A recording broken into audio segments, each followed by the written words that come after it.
necesitamos sí o sí que hablarlo, porque hay cosas que nos vamos a tener que sacar de encima para desalojar de alguna forma negatividad de esa psiquis.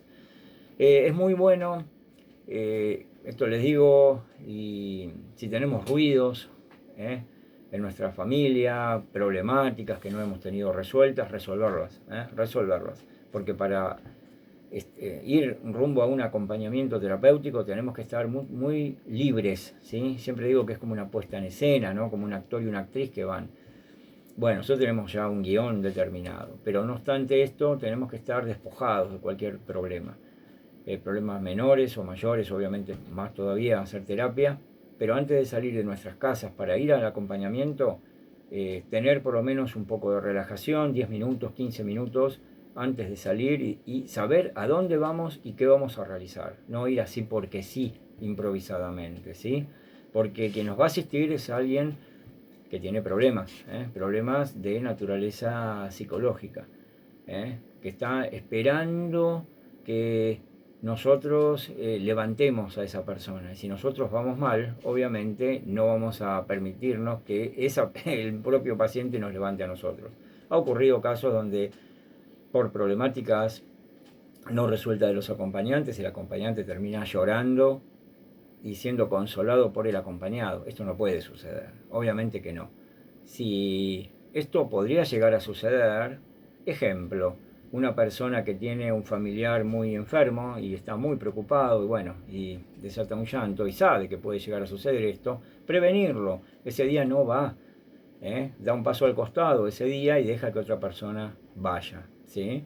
Porque no está emocionalmente para poder desarrollar la tarea, ¿sí? Esto es ser profesional. Ser no profesional es ir como sea porque lo que quiere nada más que es ganar el dinero de ese día. No, no es así. El profesional tiene que ser muy responsable y ahí es donde está la responsabilidad, ¿sí? Saber hasta dónde puedo y hasta dónde no, cuáles son mis límites. Todos tenemos nuestros límites de ya. Bueno, el análisis de conducta, el AT, es la atención del terapeuta fuera de las terapias, como dijimos, refuerza señalamientos. En el informe vamos a incorporar todo esto que después lo lee el psicólogo precisamente. Observará conductas, el tipo de alimentación que tiene, la higiene, el sueño, los hábitos de higiene, mejor dicho, etc. Todo esto va a estar observado por nosotros. La estimulación, planificar y decidir sobre asuntos que no es capaz de hacer, por ejemplo, cumplir horarios, cumplir con el médico, ir al dentista, al terapeuta, etc. Hay muchos casos que nosotros vamos a tener que llevarlo y va a tener que cumplimentar esos horarios y acostumbrarse a eso, a esos nuevos hábitos. La comunicación con quien se vincula el paciente, tipo de relación, emociones que tenga con todos, ¿sí? Nosotros tenemos que estar mirando con quién se vincula realmente. Hoy en día están las redes sociales, tenemos que estar muy viendo mucho esto porque pueden llegar a ser muy nocivas algunas cosas que puedan brindarse por allí. Entonces la comunicación tenemos que saberlo, pero también en la familia, también en la familia que muchas veces compiten con el acompañante, salvo familias que realmente quieren lo mejor. Discriminación, el AT como referente y que nos vea realmente como referente, pero también la familia, que nos vean de esa forma. La articulación de redes, reconstruir esa trama social que muchas veces está empobrecida, ni que hablar con un adulto mayor, pero muy empobrecida. Reducir ese aislamiento que se produce. Y hay que construir un mapa de red personal. Hay gente que necesita ver otra que no ve hace mucho y es muy, muy interesante que vayamos reconstruyendo esa red personal, un mapa de red personal donde son como anillos, ¿no? Está la persona, el núcleo familiar, quizá primos o tíos, personas amigas, personas de la escuela que ya no ve más.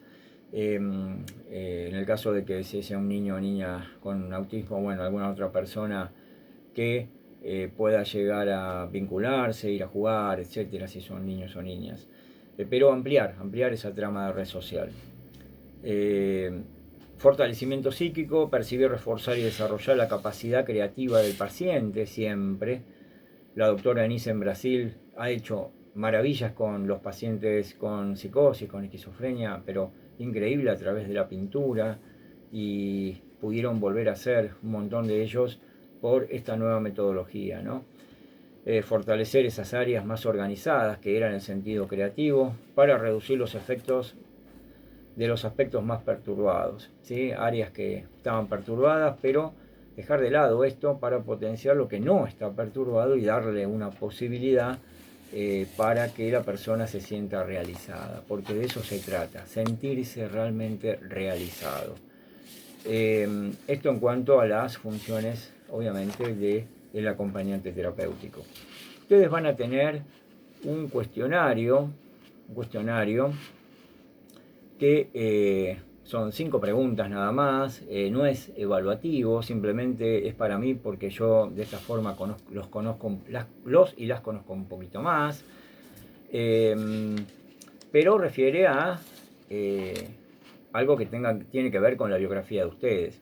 ¿Qué temáticas crees que podría obstaculizar tu trabajo como AT? ¿Sí? Porque hay determinadas temáticas que quizás no quieren abordar. Me gustaría saber, de cualquier forma, sean muy sinceros y sinceras con esto, porque no es para andar discriminando absolutamente a nadie, sino para que ustedes mismos puedan tener una perspectiva de dónde están parados respecto de los futuros trabajos que van a tener. Entonces, las temáticas, por ejemplo, una persona que ha muerto un ser querido por una enfermedad terminal. Bueno, justo sale un acompañamiento con una persona con enfermedad terminal. Bueno, ¿puede obstaculizar tu trabajo? Y en muchos casos sí, porque quizá vean a esa persona como si fuera el ser querido y no quieren pasar por las mismas situaciones o situaciones análogas, ¿sí? Aquí les di un ejemplo claro de esto. También puede ser, no sé, otra persona que tenga alguna otra patología y refiere a alguien que en la familia tuvo alguna patología, un amigo, y que les produce un escozor esto y no pueden trabajar con tal temática. Una temática de adicciones, por ejemplo. ¿Pensaste en la posibilidad de resolverlo? ¿Sí? Porque ahí está un poco. ¿Pensaste? Para resolverlo, terapia. Se puede hacer con terapia, en el caso, pero quizás lo haya resuelto la persona, bueno, lo ponen, sí. Porque de esta forma si se superan estos obstáculos va a haber más trabajo, porque el trabajo no se deja de lado porque una temática lo impide, ¿sí? Y es un trabajo más que se puede, realizar. En este caso, yo siempre digo, aquellos que tienen este problema, tómenlo como un desafío, porque superar esto es superar un desafío, ¿sí? ¿Con qué tipo de paciente tenés expectativa de acompañar terapéuticamente? Bueno, acá puede ser, hay gente que le gusta el tema adicciones, otros que le gustan adultos mayores, otros niños o niñas en escuela, con autismo, síndrome de Down, eh, bueno, un sinfín de eh, personas de distintas edades que les gusta más estar trabajando, ni más ni menos. Brindar una mirada subjetiva, o sea, subjetiva de ustedes, a la biografía personal de ustedes, ¿sí? Hagan un recorrido de su biografía personal, algo breve desde ya, a los valores de vida inculcados que tienen, esto es muy importante porque esto es el respaldo, esos valores es el respaldo que van a tener ustedes para poder de repente volcar muchos de ustedes también ahí en el acompañamiento. Los valores de vida inculcados. La sociedad actual, ¿cómo ven a la sociedad actual? ¿Sí? Sociedad violenta, una sociedad pasiva, una sociedad que no dice nada. Bueno, es un poco para saber qué piensan ustedes. ¿Y qué prejuicios todavía no pudiste erradicar en tu vida? ¿Saben por qué la pregunta? Porque hay personas que por prejuicios no acceden a un acompañamiento terapéutico. Por ejemplo, si ustedes tuvieran que un acompañamiento terapéutico de repente de una persona de diversidad sexual, por ejemplo, una persona travesti. Hay mucha gente que tiene graves prejuicios con personas travestis, por ejemplo, y no harían un acompañamiento terapéutico. ¿Tienen prejuicios respecto a la diversidad sexual? Bueno, por ejemplo, ustedes ponen si tienen o no ese prejuicio. ¿Tienen prejuicio que la persona, por el color de piel de la persona? ¿Tienen prejuicio por la raza, por la religión que tenga la persona? Si es judío, si es un musulmán, si es católico. les causa escozor algo de eso. Ojo que los prejuicios siempre vienen anidados de lo que nos inculcaron. Por eso es muy bueno decir que estamos todos a tiempo, si hay prejuicios anidados, que poder desaprender lo mal aprendido. Porque cuando hablamos de alguien de diversidad sexual, o hablamos a alguien de una determinada religión, cuando hablamos a alguien de una determinada raza, etcétera, y estamos marginando porque tenemos prejuicios respecto de esos tópicos, de esos ítems, entonces quiere decir que necesitamos desaprender. ¿Por qué? Porque allí lo que refieren a cada una de esas personas precisamente es eso, son personas. Detrás de una persona hay gente que siente, hay gente que piensa, hay gente que tiene objetivos y hay gente que ni más ni menos tiene proyectos de vida. Por eso estamos en un mundo muy individualista, muy sectario, que cercena muchísimo la capacidad del otro. Por lo tanto, masifiquemos un discurso más de solidaridad, más de un estar con el otro, ¿sí? Porque una cosa es que la persona de repente sea una mala persona y otra cosa es que pongamos en la bolsa de las malas personas o lo malo a gente que por prejuicios estamos poniendo en esa bolsa como malo. Entonces tengamos en cuenta esto, porque si logramos sacarnos los prejuicios de encima, obviamente los acompañamientos terapéuticos van a ser mucho mejores, porque no va a aparecer ningún tipo de temáticas en medio de una entrevista, por ejemplo, de cosas y secretos familiares que nos digan en ese acompañamiento que nos impacte, ¿sí? Vamos a estar desprejuiciados, siempre dispuestos a escuchar en forma objetiva todo lo que nos dice, ¿sí? Y no emitir juicio, porque tener prejuicios sobre determinados colectivos o personas, ya sea, como dije recién, raza, religión, sexo, etc., si tenemos prejuicios con eso, estamos emitiendo juicio, ¿sí? Bueno, lo ideal es esto. Vamos a hacer una sociedad mejor en cuanto intentamos ser la mejor versión de nosotros mismos. Y en eso creo que todos tenemos que orientar nuestras expectativas. Creo que tendría que ser las expectativas primarias nuestras. Ser la mejor versión de nosotros mismos.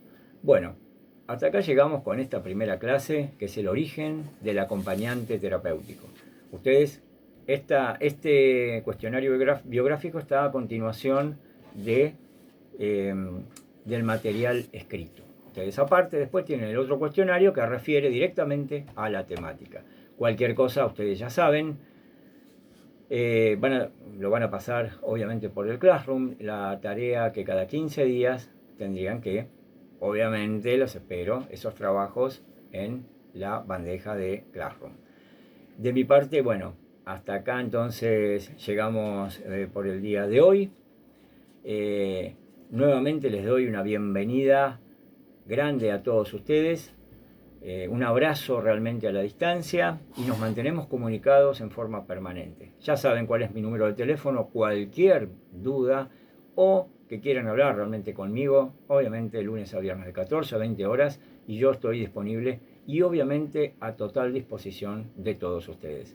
Muchas gracias por la atención dispensada. Hasta luego.